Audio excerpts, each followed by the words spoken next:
Trump ने Iran को फिर दिए धमकी। ट्रंप ने समझौते के लिए दिए दो विकल्प। क्या है वो विकल्प? समझौता करो या तबाही के लिए तैयार रहो। यह है विकल्प ट्रंप का ईरान के लिए। हमेशा के लिए खत्म करने का विकल्प यह भी ट्रंप ने कहा है ईरान को लेकर।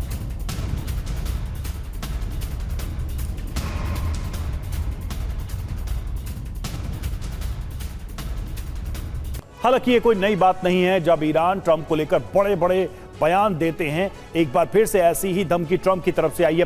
5 नई और बड़ी धमकियां क्या है वो हम आपको बताने जा रहे हैं। पहली धमकी देखिए क्या है, ईरान को पूरी तरह से बर्बाद कर देंगे, ये कह रहे हैं ट्रंप। अब दूसरी धमकी में वो क्या कह रहे हैं? वो कह रहे हैं पागलों के पास परमाणु बम नहीं होने देंगे।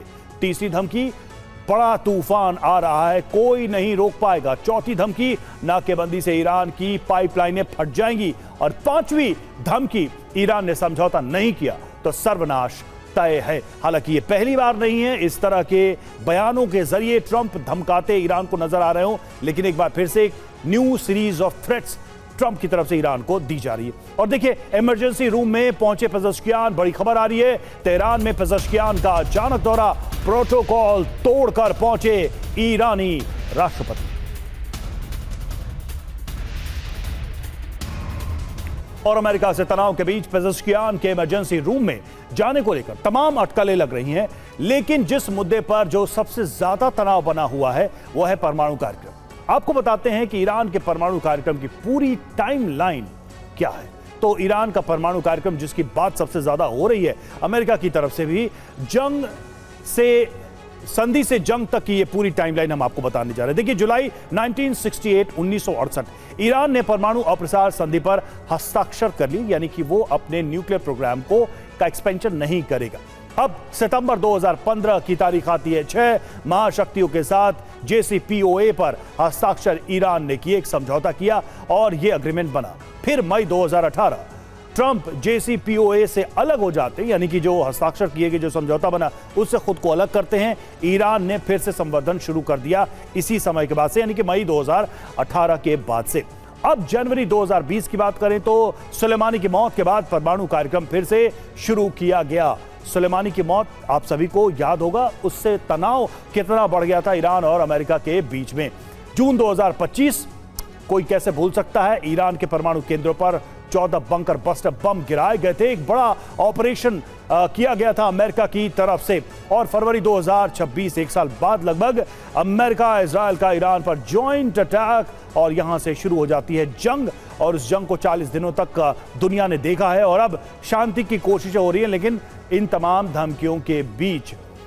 और मनीष हमारे साथ लगातार जुड़े हुए। मनीष, ट्रंप की धमकियां वैसे तो नई हैं, जो हमने 5 एक नए थ्रेट्स को दिखाया उसमें लगभग वही बातें उसी अंदाज में करते नजर आ रहे हैं, लेकिन ईरान की तैयारी थोड़ी अलग अलग दिखाई दे रही है। हम पेजेश्कियान को देखते हैं, उनका सडन विजिट इमरजेंसी रूम में। दूसरी तरफ हम देखते हैं कि कई जगह डिफेंस सिस्टम को एक्टिवेट कर दिया गया है। तीसरी जगह हम अभी भी देख रहे हैं कि बातचीत के नाम पर ईरान जो भी ऑफर कर रहा है, वो ऑफर करते वक्त भी ऐसा लग रहा है ईरान को पता है कि ये ठुकरा दिया जाएगा।